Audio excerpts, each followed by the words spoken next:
دوستانو سلامونه او وخت مو په خیر. هیله د جوړ روغ او خوشحاله وایاست. ما مخ مو ډېر لیدلې دي، خبرې مې ډېرې مخامخ سره کړي دي. نن به زه منظره در ښکاره کوم، به خبرې در سره کوم، ځکه چې زما د مخه ډېر ستړی نسي په دا خاطر. زه د یو ډېرې جدي موضوع په اړه غواړم ستاسې سره ځینې خبرې شریکې کړم. شاید ټوله به دا درکوئ، دا به وینئ، دې ته به متوجه یاست چې نړۍ په یو ډېر بد حالت کې مخته روانه ده، او سره کم چې توقع کېږي چې حالات به سمې خواته ولاړ شي، هغسې نه دي روان. ډېر خلک فکر کوي چې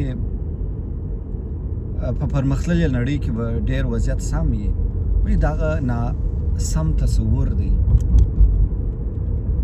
پخوا به یوه خبره کېدله ډېره مشهوره او ډېره به عامه ویل کېدله، چې روایات وه د پخوا د فلکلوریکو زمانو چې نړۍ د غوایي پر ښکر ولاړه ده، نو کله چې د یوه ښکر څخه بل ښکر ته واړوي نو بیا زلزله وسي. ولې هغه روایات وه، خرافاتي حالات وه او خرافاتي معلومات وه. ولې نن ورځ په حقیقت کې نړۍ د څو غویانو پښو ته لوېدلې ده او دوی خپل تېره تېره ښکرونه ورته نیولي دي او یو بل ته یې سره په دې ښکرو ورپاسوي. نو ګوره خدای خبر چې څه وخت به وي چې د یوه به ښکر پکښې بند سي او نړۍ به په دې بل مخ واړوي. او دا یو تر ټولو تریخترین حقیقت دی. انسان د خپل ژوندانه د تاریخ په تر ټولو بدترین پړاو کې واقع دی. بشر هیڅ کله دغونه منحرف سوی نه و لکه اوس چې منحرف دی. څو عمده جنجالونه موجود دي چې هر یو یې پر خپل ځای ځان ته یو بحث دی. یوه خبره دا ده چې د قناعت نه موجودیت دی. انسانان پر خپل حالت قانع نه دي. هر څوک غواړي چې تر نورو ښه امکانات ولري، تر نورو ښه ژوند ولري، تر نورو ښه وګرځېږي. هېڅوک په خپل حالت باندې قانع نه دي. چې بایسکل ولري وایي کشکې مې موټرسایکل درلودی، چې موټرسایکل پیدا کړي وایي کشکې مې موټر درلودی، چې موټر پیدا کړي وایي کشکې مې بل درلودی او کشکې مې تر جیب پسې لوکس درلودلی. بیا د کور کیسه یې بیا وایي کشکې دا نوکې غټه وایي او نوکې کوټۍ وایي. دا د بشر د دغه مسله ده. کله چې لوړ نورې نړۍ ته راځو، دلته تر هغه بدتره حالت دی. انسان د تمدن و د ټکنالوژي و د پرمختګ په نوم د بشر تباهۍ ته لاس اچولی دی. پرله پسې بمونه جوړ سول، اسلحې جوړې سولې و، نایتروجن جوړ سو، اټوم جوړ سو، رقم په رقم بېلابېل اسلحې انسانانو ایجاد کړلې.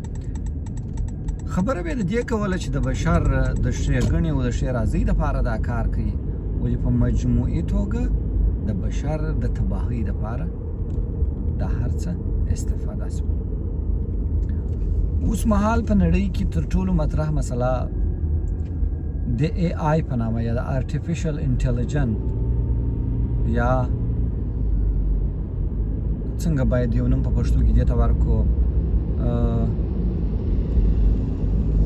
خودساز استخبارات هم نه ورته ویل کېږي، خو یعنې دغه یا مشهوره اصطلاح د آرټیفیشل انټلیجنس یا AI چې دوی ته ورته وایي هر شی چې ورته وایي دی هغه درته هغه کار درته اجرا کولی شي. ولې تر دې ډېره جالبه لا دا ده چې هغه انسانانو چې دغه سافټویرونه او دا شیان را ایجاد کړي دي، په اصل کې دوی ځان ته بلا کتلې ده. خپله پوهه یې د یوه جاهل، د یوه احمق، د یوه داسې چا په اختیار کې ورکړې ده چې هغه د ښې ګټې اخیستنې لپاره د هغه څه کار نه دی اخیستی او هغه خلکو څو استفاده کړې دي. بشر هر وخت د امکاناتو څخه په منفي توګه استفاده کړې ده.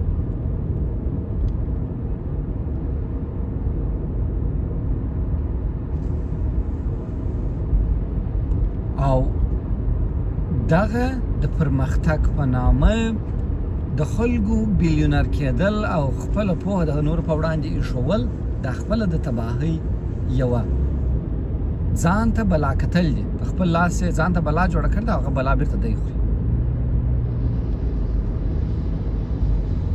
پخوا به یوه خبره کېدله، پخوا نه کېدله، اوس هم کېږي چې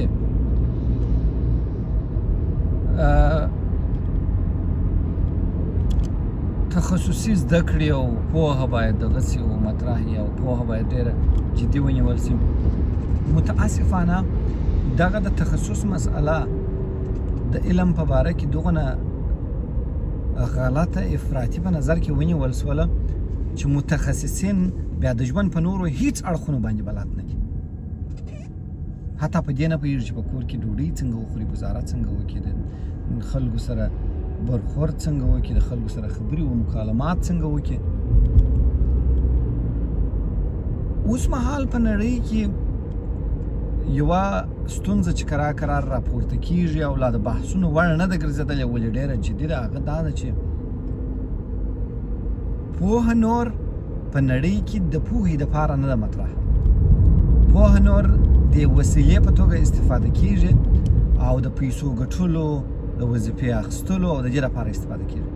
دا د بشر د ناکامۍ تر ټولو غټه انتها ده چې پوهه د پوهې د زیاتولو دپاره نه، بلکې د وظیفو د لاسته راوړلو، د پیسو د ګټلو او د ژوند تېرولو لپاره استفاده شي.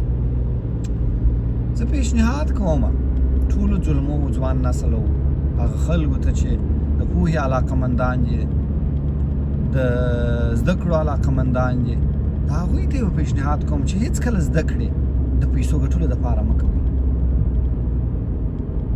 زده کړې د پوهې حاصلولو دپاره وکئ. پوهه تاسو ته هر ډول پیسې ګټل در زده کولی شي. ولې که تاسې پوهه د پیسو ګټلو دپاره وکړله، یوازې به پیسې وګټئ، ولې پوهه به ونه ګټئ. نو زده کړې د پوهې دپاره وکئ او پوهه به دواړه هدفه تاسو ته په لاس درکړي، هم به مو پوه کړي او هم به مو ګټه وټه په لاس درکړي چې ته خپل ژوند څنګه سم جوړ کړي. نو زده کړې مه د وظیفو دپاره کوئ. دا خبره ډېره کېږي چې زده کړې د بازار د دغه سره سمې وسي چې په بازار کې بیا دی څه دغه به وکړي. زه هم هغه زده کړې بیخي مه کوئ چې بیا ته په بازار کې کار به وکړئ. دا تاسې پوهېږئ، تاسې خلکو ته د دې بهانه په لاس ورکوئ چې ځانه خو 1 میلیون خلکو زده کړې وکړلې، نو هغه فیلډونه دي، خو په ټولنه کې دغه 1 میلیون وظیفې، نو دا نور خلک به بیا دا چې هر څونه خلک په یو منطقه کې اوسېږي، هغه خلک به باید نورې زده کړې ونه کړي، ځکه چې 1 میلیون خلک پوره شول. دا تر ټولو بې منطقه او غلطه خبره ده چې موږ وایو چې زده کړې د ورځې د بازار سره سمې وکړي. زه یوه خپله په دې نظر وایم چې زده کړې باید د ورځې د بازار سره سمې وشي، مګر اوس زه تاسو ته خپله اقرار کوم چې دا تر ټولو غلط فکر دی چې موږ وایو چې زده کړې دې د ورځې د بازار سره سمې وشي. ځکه زده کړې که د ورځې د بازار سره سمې تز وکړئ، هغه نو پوهه نه سوله، بلکې معامله سوه او سوداګري سوه. راځم د افغانستان په مسئله کې د اوسنۍ نړۍ موقف ته. زه په دې معنا چې پوهه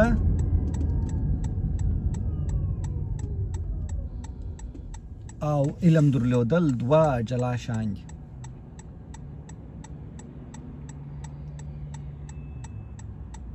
په څه معنا؟ اوس مې دا ځوان هلک په خبره متهم نه کوي چې ویلې وه چې دا ټول پوهان عالمان نه دي. د هغه خبره دا یو ځای اورېدلې ده. علم زده کول، مثلا د ساینس د علم زده کول، د تاریخ د علم زده کول، د ادبیاتو د علم زده کول او پوهېدل دا دوه جلا مطالب دي.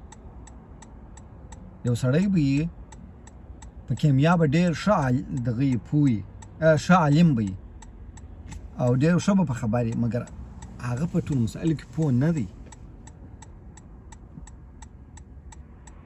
زما د دې خبرې څه مطلب دا دی چې د موضوعاتو درک او د موضوعاتو خبرتیا دوه جلا مسایل دي. موږ په تېر 50 کاله کې ټوله پوه یو له یوه سره تر بله سره چې موږ په استخباراتي جګړو کې واقع یو.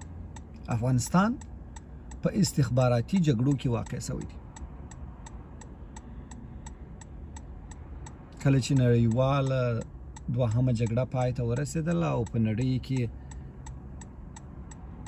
تودې جګړې پای ته ورسېدې او سړې جګړې شروع شوې. تودې جګړې یا دې چې سخت افزار و نرم افزار ورته وایي. سخت افزار یعنې هغه فزیکل جګړې چې خلاصې سولې د توپکو د توپ د ټانک استخباراتي جګړې شروع شوې. نو روسیې په خپل ټول عظمت سره څه شي وکړله؟ دوی د کمونیزم د حاکمولو لپاره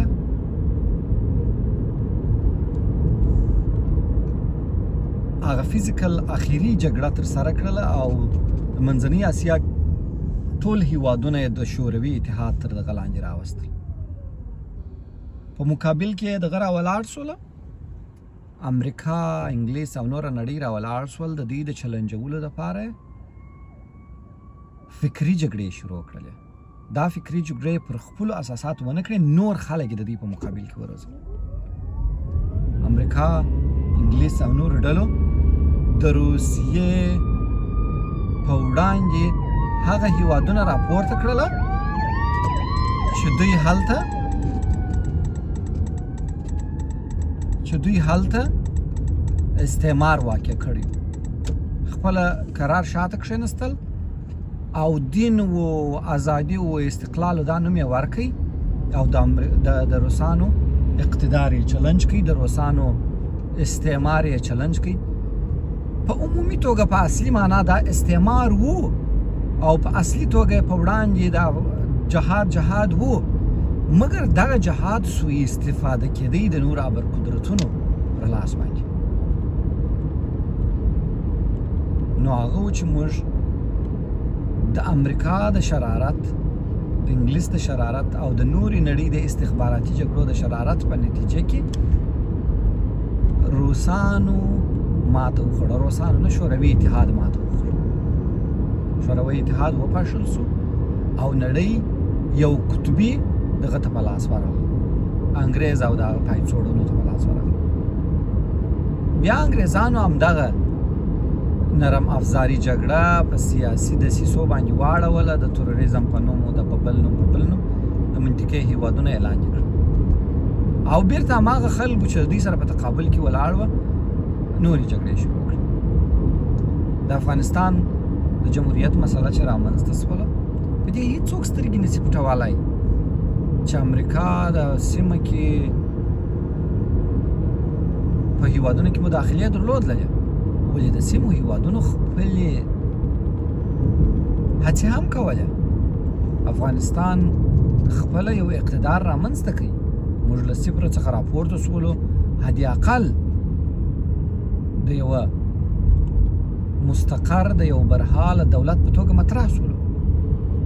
مګر بیرته هماغه خلکو کله چې یې ولیدله چې موږ پوه سولو او نور د دوی په چلونو نه تېر وځو او نور دوی ته نه تسلیمیږو، راولاړ سول، موږ پر یو بل لوري باندې معامله کړو.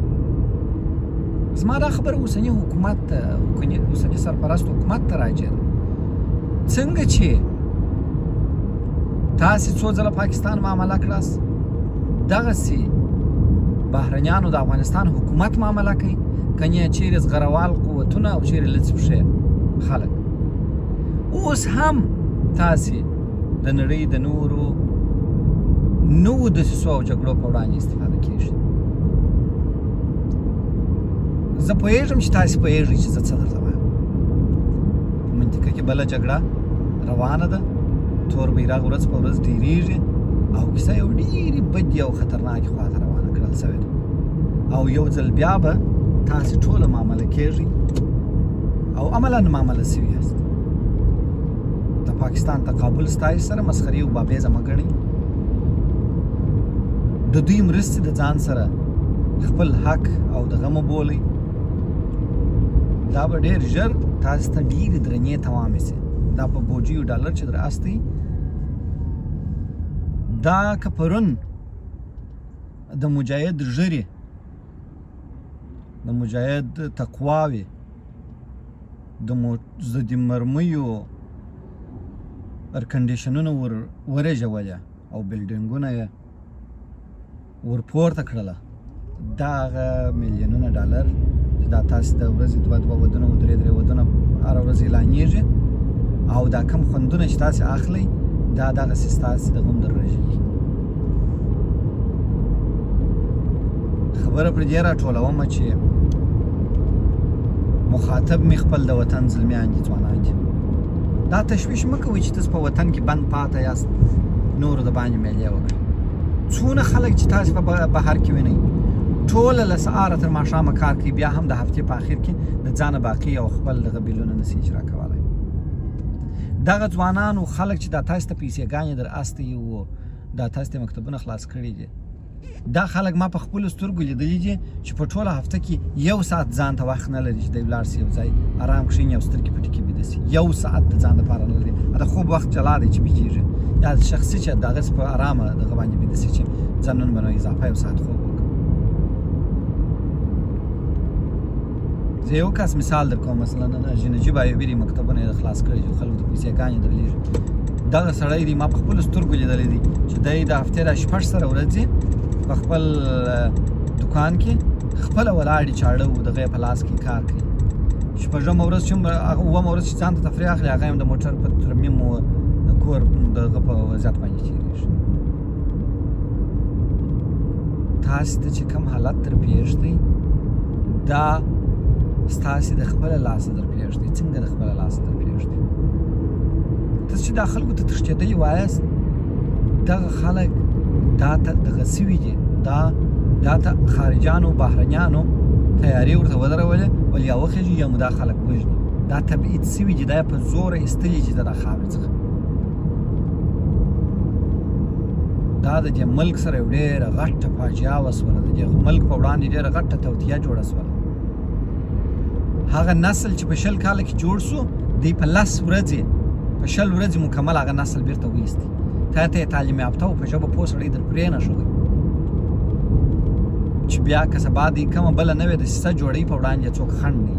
تاسو فکر مه کوئ چې دا خلک وتښتېدل، دا یې په زور وایستله چې دلته د دغه خلکو سره یو ځای نه سي او یو ښه قوي حکومت جوړ نه کړي یا د دوی د دسیسو په وړاندې ونه درېږي.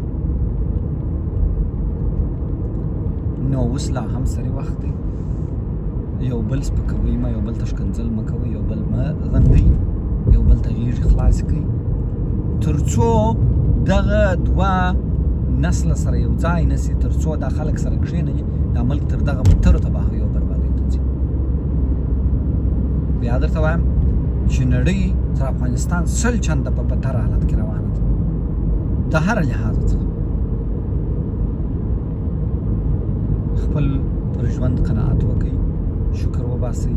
تازه مې سهار یو عکس ولیدی چې یو ځوان بیا ځان غرغړه کړی دی. غرغړې د حل لاره نه ده. تاسو پوهېږئ دغه واکونه چې د خانانو سره دي، دا واکونه چې د زورورانو سره دي، دا تاسې ورکړي دي. دی خو خپله هېڅوک نه دی، دا ستا او زما او دا بل زور ورسره دی چې دی دغونه زورور سوی دی. دا خپل واک مو راټول کړي او خپله یو څوک سي، خپل زور مو راټول کړي او خپله یو څوک سي. راځئ خپل ځان وژغورو، پوهه د پوهې دپاره حاصله کړو تر څو نړۍ وژغورو او خپل حالت ته خپل حالت خپله تغیر کړو.